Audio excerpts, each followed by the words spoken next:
숫자 1은 숫자 2보다 좋은 것 같습니다. 2의 대명사라고 불리는 프로게이머 홍진호 여러분 아십니까? 스타크래프트 결승전에 자주 올라왔지만 항상 2등을 하면서 이제 사람들의 놀림감을 받기도 하죠. 그래서 사람들은 그가 나오는 영상에마다 댓글을 쓸 때 항상 왜 댓글이 두 번 써지지? 왜 댓글이 두 번 써지지? 이렇게 적는 것이 어떤 민속놀이 전통처럼 자리 잡고는 했습니다. 마음 역시 하나보다 둘로 나눠지는 것이 더 안 좋다라고 할 수 있죠. 근데 그것은 더 심각한 문제라고 할 수 있을 것입니다. 사람의 마음은 왜 둘로 나눠지는 것일까요? 투투의 노래, 제가 초등학교 때 다녔을 때 이제 히트를 쳤던 노래인데 역시 이제 인간의 마음이 나눠짐으로 인하여서 겪게 되는 어떠한 상처에 대해서 노래하는 내용인데요. 많은 사람들의 공감을 받아서 최근까지도 리메이크가 되고 있습니다. 오늘 본문에서는 마음이 둘로 나뉘어진 사람들이 대거 등장합니다. 복음 안에서 어떻게 하면은 둘이 되어버린 우리의 마음을 하나로 만들 수 있는지 한번 살펴보도록 하겠습니다. 오늘 본문에는 숫자 2가 자주 등장하고 있는데요. 이스라엘은 일단 두 명의 신을 섬기고 있습니다. 그들은 여호와 하나님을 섬기는 동시에 바알 신을 섬기고 있습니다. 다음 슬라이드 넘겨주시겠어요? 그리고 오늘 본문에는 최초로 이스라엘 사람들이 바알을 위한 제단을 갖추어 놓은 장면이 등장합니다. 그래서 이스라엘의 타락이 점점 심화되고 있는 것을 볼 수 있는데요. 기드온의 아버지인 요아스의 집안에는 바알 신전이 있었습니다. 그리고 그는 아마도 그 바알 종교의 후견인이었던 것 같습니다. 하나님은 기드온에게 바알 제단을 무너뜨리라는 명령을 주셨을 때에 두 개의 물건을 무너뜨리라고 하셨습니다. 바알 제단이 있고 그 옆에 아세라 신상이 있었는데요. 그 일을 두 마리의 소로 무거우니까 무거운 것들은 이제 황소의 힘을 빌려야 되니까 그 일을 하라고 시킵니다. 그리고 그 일을 한 뒤에 두 번째 소를 굳이 잡아서 제물로 드리고 있죠. 그래서 어떤 학자들은 왜 이렇게 두 번째라는 말이 자주 등장하는지 잘 모르겠다라고 토로하는 사람들도 있는데 이분들은 아마 프로게이머 홍진호를 잘 모르기 때문에 그렇게 말씀하시는 것 같아요. 분명히 이제 여기서 성경 말씀에서는 두 개의 제단은 있어서는 안 된다. 그리고 두 개의 제물이 있어서는 안 된다. 하나의 예배만 있어야 된다. 하나의 제물만 있어야 된다라고 하는 그러한 얘기를 계속하고 있는 것이죠.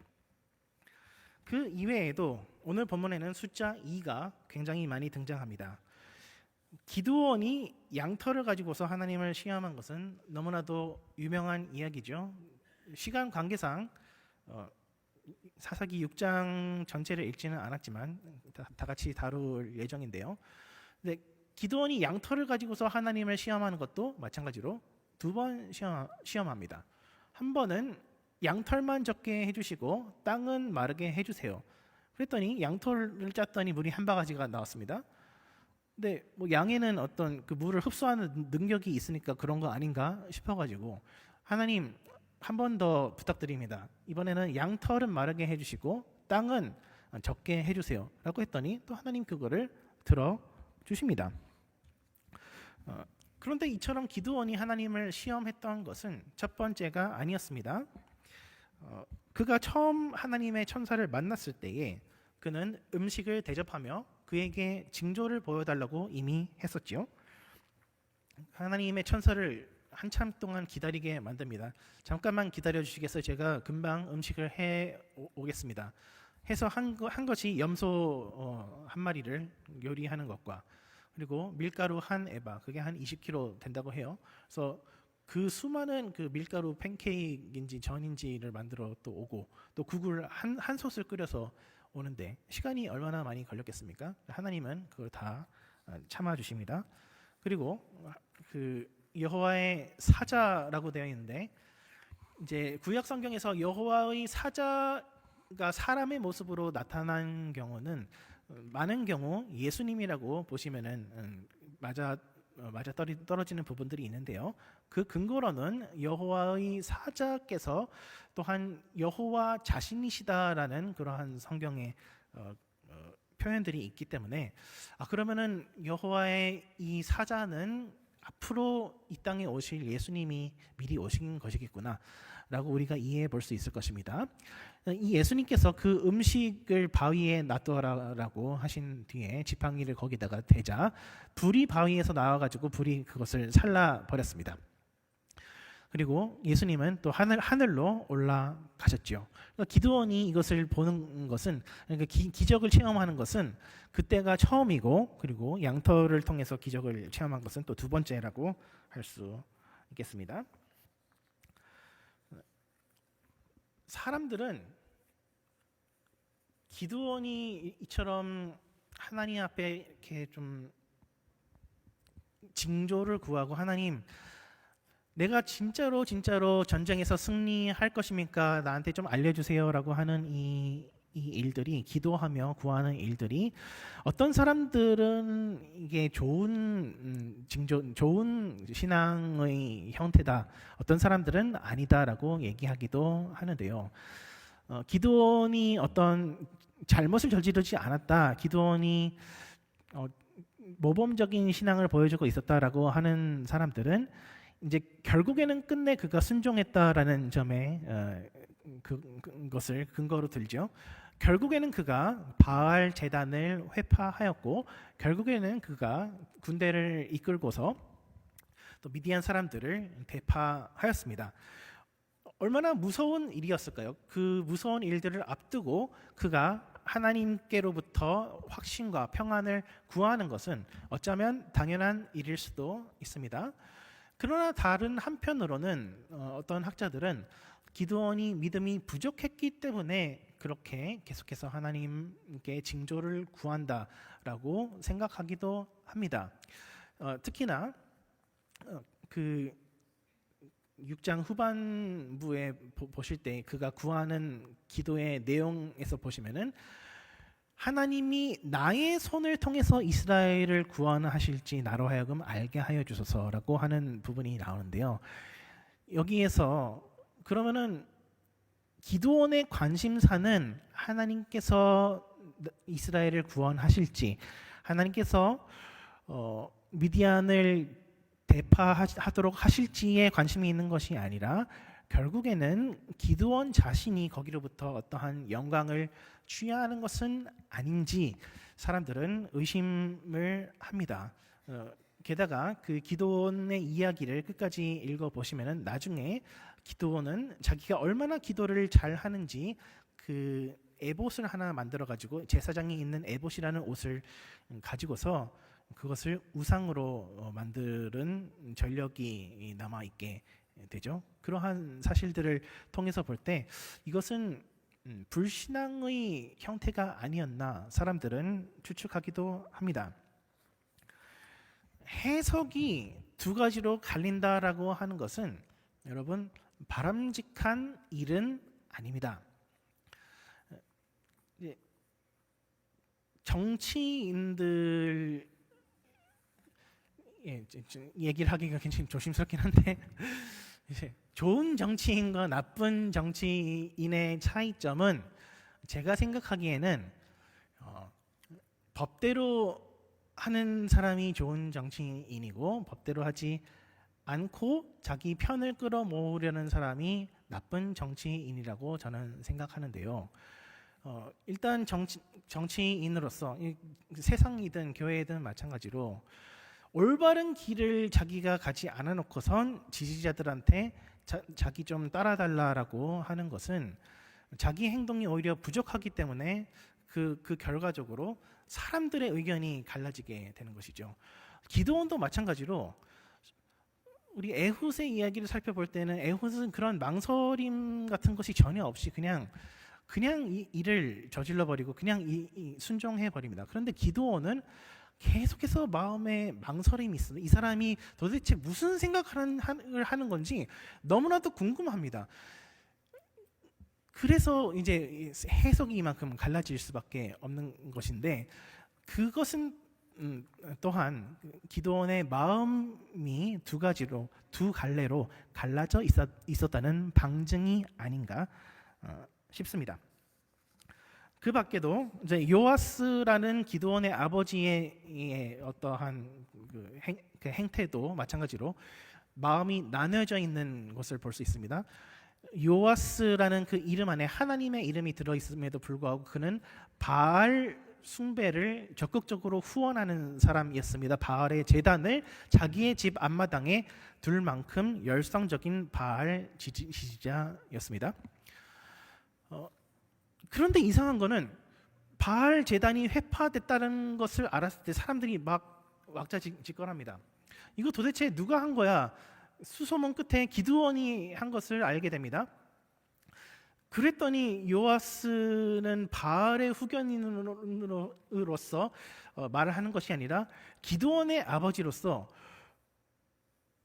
너무나도 잘된 일인 것처럼 갑자기 태세 전환을 하는 것이죠. 누가 바알을 위해서 쟁론하겠느냐?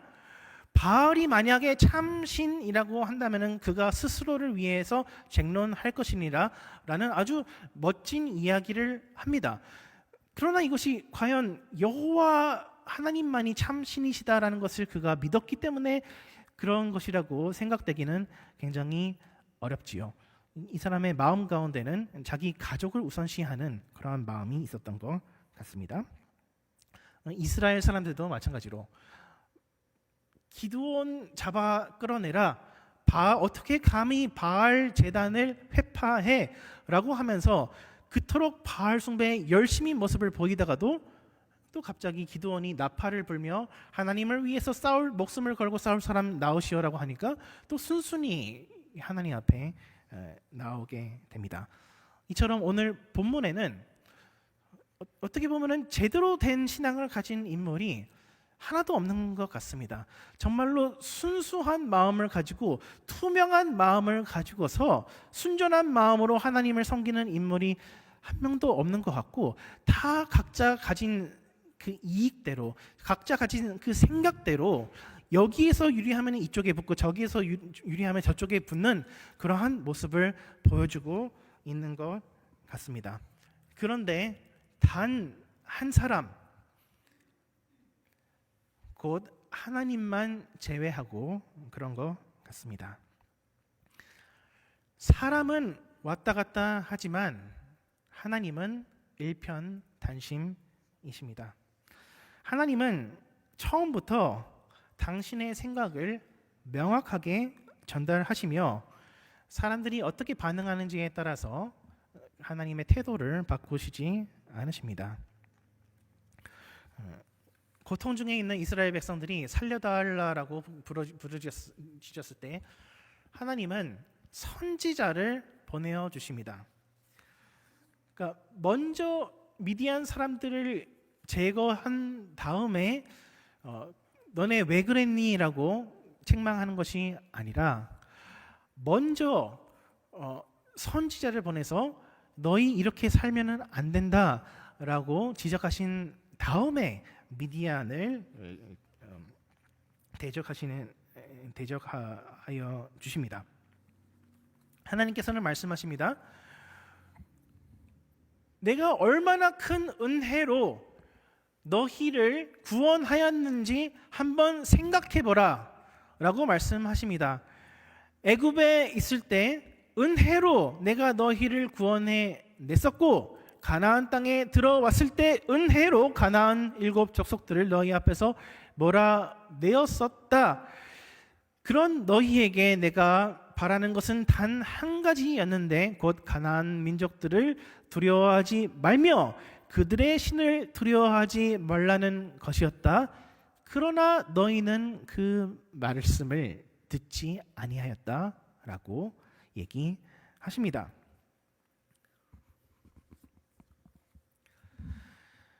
즉 하나님께서는 우리 인간이 당하고 있는 모든 문제의 상황들을 고쳐주시기보다는 우리가 당하고 있는 모든 문제의 근원을 고쳐주시기를 원하고 계신데요. 참된 회개라고 하는 것, 참된 회개라고 하는 것은 세상을 두려워하고 있을 때에는 절대로 이루어질 수 없으며 오로지 한 분 하나님만 두려워하며 그분만을 경외할 때에만 너희가 삶을 바꿀 수가 있다. 사사기에서 계속되는 죄와 회복과 타락의 이 사이클에 넘어가지 않는 유일한 방법은 세상을 두려워하지 말고 하나님을 두려워하는 것에 있다라는 것을 하나님께서 지적하여 주고 계십니다. 미혼 남성들과 여성들이 주변의 매력적인 많은 불특정의 이성 친구들에게 잘 해주는 것을 전문 용어로 뭐라고 하는지 아십니까? 예, 제 입으로 굳이 말하지는 않겠습니다. 네, 그렇게 하는 이유는 무엇입니까? 이제 그 누구도 나를 사랑해주는 사람이 없을까봐 그러는 거죠.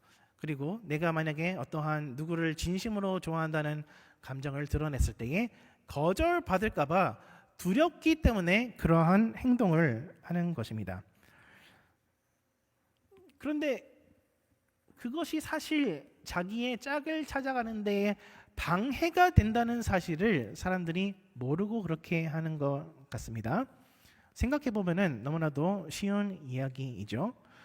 그 누구도 진실되게 한 사람을 사랑할 줄 모르는 사람에게 누가 과연 나의 마음을 진실되게 내어줄 수 있겠습니까? 네, 마찬가지로 우리도 하나님을 향하여서 그러한 태도로 일관하고 있지는 않은지요. 세상에서도 잘 나가고 싶고 하나님한테도 잘 보이고 싶고 하나님한테 밑보이면 세상에서라도 잘 나가야지. 세상에서 잘못되면 하나님한테라도 잘 보여야지. 그러한 마음가짐은 하나님한테 굉장한 신뢰이지 않겠습니까? 하나님께서는 우리를 진심으로 사랑하지 않으시며 언제든지 우리를 버리실 수 있기 때문에 내가 살아갈 길 나 스스로 찾아야 되겠다라고 생각하고 있지는 않으신지요. 그 모습이 오늘 본문의 이스라엘 백성들의 모습이며 그 본문이 오늘 본문의 기드온과 그의 아버지의 모습입니다. 그러나 그러한 그들을 향하여서 하나님은 어쩌면 바보와도 같은 일편단심의 사랑을 보여주고 계십니다. 하나님의 천사가 기드온에게 나타나서 대뜸하는 이야기가 있습니다. 강한 용사여, 여호와께서 너와 함께 하시노라. 강한 용사여, 여호와께서 너와 함께 하시노라. 도대체 그게 맞는 말씀입니까? 기드온은 미디안이 보복할 것이 무서워서 혹은 곡식을 가져갈 것을 무서워하여서 굴을 파놓아서 이제 포도즙을 짜는 그러한 포도주 틀에서 곡식을 떨고 있습니다. 그 바위에 구멍을 팠다고 해요. 바위에 구멍을 두 개를 크게 파가지고 하나는 조금 높은 지대, 하나는 낮은 지대 해가지고 높은 지대에서 포도를 집어넣으면은 이제 거기서 그거를 밟으면은 물길을 만들어내가지고 포도주가 밑으로 나오게 되는 구조라고 합니다. 그런데 그 깊이가 깊어봐야 얼마나 깊었겠습니까? 근데 옛날에는 밀 타작을 할 때에 이제 원시적인 방법으로 하기 때문에 막 그 밀 그거를 때려가지고 모아가지고 던지죠. 근데 만약에 그 포도주 틀이 그 포도주를 짜는 그 공간이 협소하고 굉장히 벽이 낮다라고 한다면은 많이 던지지 못할 거 아니에요. 굉장히 소심하게 이렇게 그 미를 타작을 했어야 할 것입니다. 강한 용사가 아니었습니다. 여호와께서 함께 하신다? 그것도 아닌 것 같았습니다. 기드온의 말 맞다나 여호와께서 함께 하신다면은 왜 미디안과 아말렉과 온갖 동방의 족속들은 우리에게 먹을 것이 생길 때마다 그것을 빼앗아 가며 우리가 온전히 집에서 거하지 못하며 동굴에 거하도록 합니까? 하나님께서 왜 우리를 지켜주시지 아니하십니까? 라는 그러한 마음이 기도한 마음 한 구석에 있었습니다. 그러나 하나님의 말씀은 진실하셨습니다.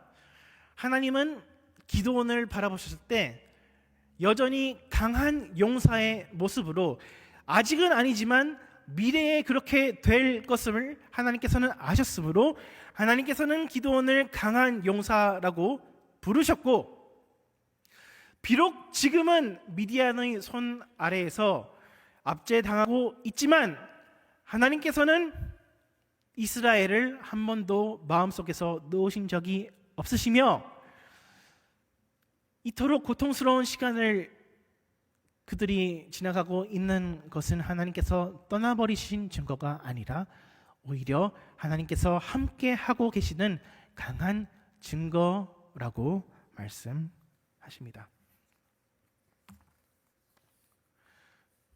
하나님은 신실한 마음으로 기드온의 모든 투정을 다 받아내십니다.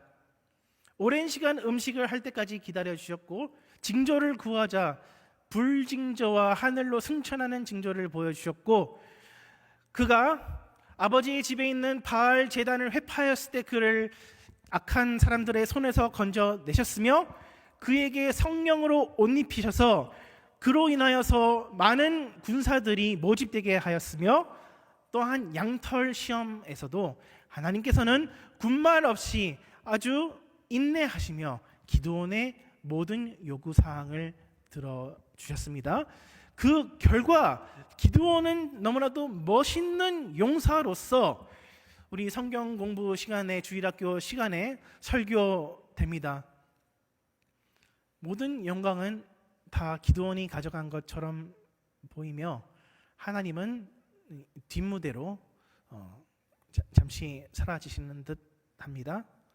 이러한 모습은 예수 그리스도의 희생 사역을 상징합니다. 예수님께서는 이 땅 가운데에 오실 때에 화려하게 등장하실 수도 있었습니다. 모든 스팟라이트를 다 받으면서 유명한 귀족 가문에 태어날 수도 있었습니다. 유력한 가문, 현재 정권을 쥐고 있는 왕족에게서 태어날 수도 있었습니다. 그러나 그분은 마국간에서 태어나셨고 아무런 사람들의 인정받지 못했습니다. 그분은 늘 세상 사람들에게로부터 외면받는 인생을 살아오셨습니다. 십자가 길을 걸어가실 때에도 네가 만일 하나님의 아들이여거든 너 자신부터 구원하라 라는 사람들의 조롱을 당하였습니다. 그럼에도 불구하고 예수님께서는 한마디 대꾸하지 않으시며 당신의 사역을 완수하셨습니다. 모든 영광은 사람들이 가로채는 것 같았으나 하나님은 그저 우리를 구원하시는 그 한 가지 일에만 집중하셨습니다.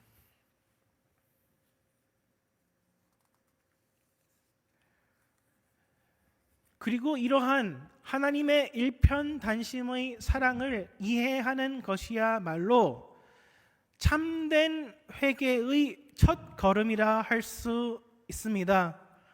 하나님은 바보라서 아무 말씀도 안 하시고 뒤집어 엎지 않으시는 것이 않으셨습니다.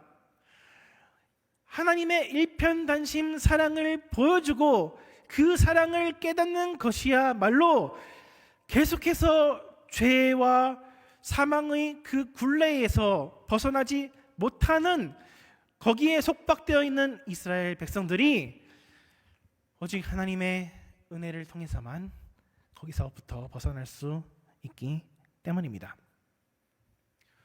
저는 초등학교 3학년 때 예수님을 인격적으로 경험하였습니다. 복음이 무엇인지 처음으로 실존적으로 깨달았습니다. 예수님이 나 같은 죄인을 위하여서 죽으셨구나. 어떻게 하나님의 아들이신 분께서 나를 위해서 목숨을 내 던지실 수가 있으신가? 라는 그 질문 앞에 저는 하염없이 눈물을 흘릴 수밖에 없었습니다. 나 같은 죄인도 사랑하여 주심에 감사함으로 감격의 눈물을 흘렸습니다. 그러나 또다시 죄된 생활로 금방 돌아가 버렸습니다. 3학년이 지나고 이제 5학년 때인가 6학년 때 주일학교에서 목사님이 좀 부흥 집회를 하셨었는데 거기서 물으시더라고요. 당신이 진짜로 구원 받았습니까? 구원 받음에 확신이 있습니까? 라는 그 질문을 하셨을 때 저는 선뜻 대답할 수가 없었습니다. 왜냐하면은 예수님의 사랑을 한번 경험하기는 했지만 계속해서 죄된 생활로 다시 돌아가는 모습을 보면서 이게 제대로 믿는 것이 맞는가 싶었던 것이지요. 그래서 저는 감히 제가 구원을 받았노라 라고 확신 있게 대답할 수가 없었습니다. 그러나 그 집회 때에 목사님께서는 구원의 확신을 갖는 중요성에 대해서 설명하셨습니다. 그래서 구원의 확신을 갖는 것이 중요하구나 라고는 생각을 하게 되었는데 계속해서 마음에 걸리는 것이 있었습니다. 그것은 바로 새 언약의 말씀이었습니다. 예레미야서와 에스겔서에서는 새 언약에 대한 말씀이 나옵니다. 새 언약은 옛 언약과 다르다라고 하는데요. 옛 언약은 돌판에 써져 있는 율법이라고 합니다. 혹은 두루마리 양피지에 적혀 있는 율법의 말씀이라고 합니다. 구약 율법은 당신이 순종하면은 살 것이요 불순종하면은 죽을 것이라는 것을 이야기합니다. 그런데 새 언약은 이것과 다릅니다. 새 언약의 중요한 특징은 율법이 돌판에 쓰여져 있는 것이 아니라 우리 마음판에 쓰여지게 된다는 것인데요. 마음판에 율법이 쓰여지게 된다라고 하는 것은 내 마음이 바뀌어가지고 스스로 자발적으로 율법을 지키고자 하는 마음이 생긴다는 것입니다. 그러한 자발적인 순종하는 마음이 있는 사람이야말로 새 언약 백성이라고 하는데, 어렸을 때에 제가 이 말씀을 볼 때마다 저는 좌절할 수밖에 없었습니다. 왜요? 저는 새 언약 백성이 아닌 것 같았기 때문이었습니다. 저는 너무나도 바리새인 같아 보였습니다. 순종을 할 때도 있지만 그 순종하는 것은 억지로 내 모습을 감추기 위해서 애써 하는 것이었지, 내 마음속에서부터 기쁨으로 자발적으로 하나님의 말씀에 순종한 적이 별로 없었던 것입니다.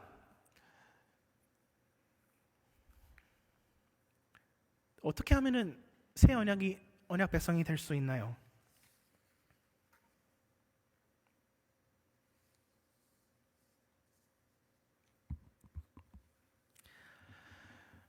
그것은 예수님의 복음을 있는 그대로 받아들일 때 가능합니다. 예수님의 말씀을 있는 그대로 받아들일 때에 가능합니다. 하나님의 천사는 기드온에게 나타나서 처음으로 말씀하셨습니다. 강한 용사여, 여호와께서 너와 함께 하시노라. 기드온은 강한 용사가 아니었지만 하나님 안에서 그는 강한 용사로 세움 받았습니다. 사람들은 고통 속에서 하나님의 임재를 느끼지 못하였지만 그럼에도 하나님께서는 그들과 늘 함께 있으시겠다라고 약속하셨습니다. 복음의 약속이 무엇입니까? 바로 예수님께서 우리의 모든 죄악을 다 용서하여 주셨다는 것입니다. 우리의 과거의 죄나 현재의 죄나 미래의 죄악 모두 다 용서하셨고 아낌없이 용서하셨다라는 것입니다. 그러므로 하늘 안에 그 어떠한 피조물도 우리를 하나님의 사랑으로부터 떼어놓을 수 없되, 그 중에는, 그 피조물들 중에는 우리 자신 또한 포함되어 있습니다. 우리가 하나님의 은혜 안에 거한다고 한다면은 아무리 발버둥을 친다고 할지라도 하나님에게서 벗어날 수 없다라고 하는 것이 복음의 약속입니다. 그러므로 우리 마음에 두려움이 생겨서 혹시나 하나님이 나를 버리면 어떡하지? 라는 마음이 생긴다는 것은 하나님의 약속의 말씀을 곧이곧대로 받아들이지 않고 있다는 것을 말합니다. 그것은 내 인생의 주도권은 여전히 내가 갖고 있습니다. 내 인생의 행복과 성공 여전히 내 손 안에 있습니다. 라고 얘기하는 꼴입니다. 그러므로 참된 회개라고 하는 것은 하나님의 은혜를 인정하는 것으로부터 시작합니다. 우리가 진정으로 변화받는 회개를 했는지 안 했는지의 여부는 다음 두 가지를 통해서 살펴볼 수 있습니다. 넘겨주시겠어요? 첫 번째는 회개한 뒤에 불안한 마음이 있는가 아니면은 평안한 마음이 있는가? 어떻습니까? 여러분은 회개를 한 후에 하나님 너무 아직까지도 무서워, 나 하나님한테 벌 받을 것 같아, 불안에 떠십니까? 아니면은 그래 맞아, 하나님이 진짜 내 모든 죄를 용서하셨지, 그러니까 나는 더 이상 하나님을 떠난 방식으로 내 이익을 추구할 필요가 없어, 내 행복을 하나님을 떠나서 추구할 필요가 없어, 이렇게 생각하십니까? 두 번째, 회개하려는 이유가 무엇인지 살펴봐야 합니다. 여러분, 왜 회개를 해야 된다고 생각하십니까? 단지 여러분이 맞닥뜨리고 있는 어떠한 문제적인 상황을 벗어나기 위해서 회개하고 싶어 하십니까? 그렇다면은 그 문제에서 벗어나자마자 여러분은 다시 한번 죄된 생활로 돌아갈 것입니다. 그러나 회개해야 되는 이유가 하나님의 선하심을 믿기 때문이라고 한다면은 내 상황이 변하든 변하지 않든 간에 하나님의 선하심을 의지함으로 인하여서 계속해서 하나님의 율법의 말씀을 순종하고 싶어하는 마음이 생기게 됩니다. 그러므로 징조를 구하는 신앙은 제가 보기에는 그렇게 건강한 신앙은 아닌 것 같습니다. 하나님,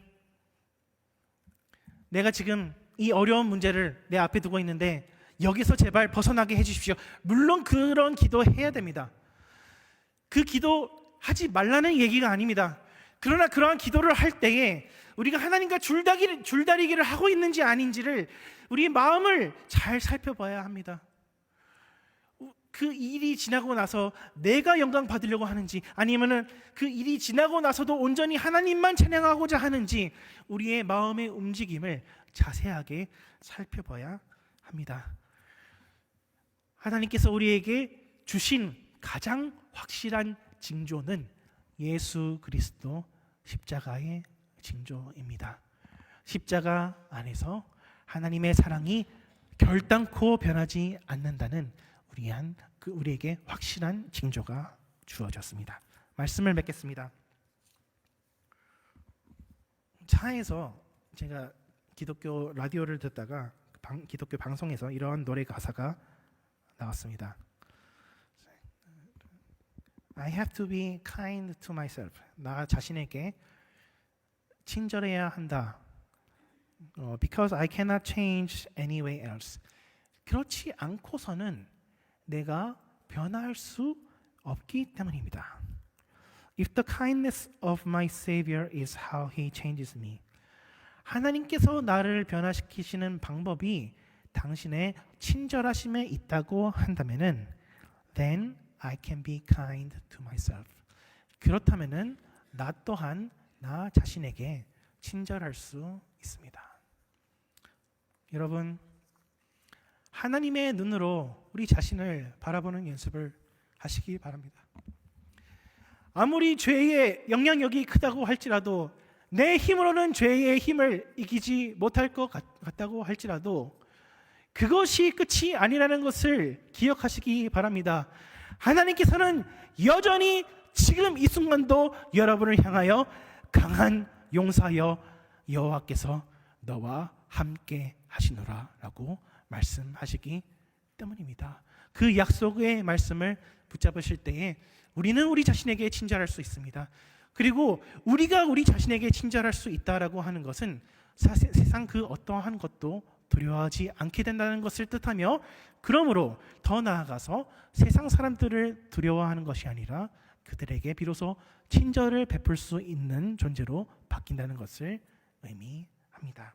이러한 친절함의 축복이 우리 모두에게 있으시기를 주님의 이름으로 축원드립니다. 기도하시겠습니다.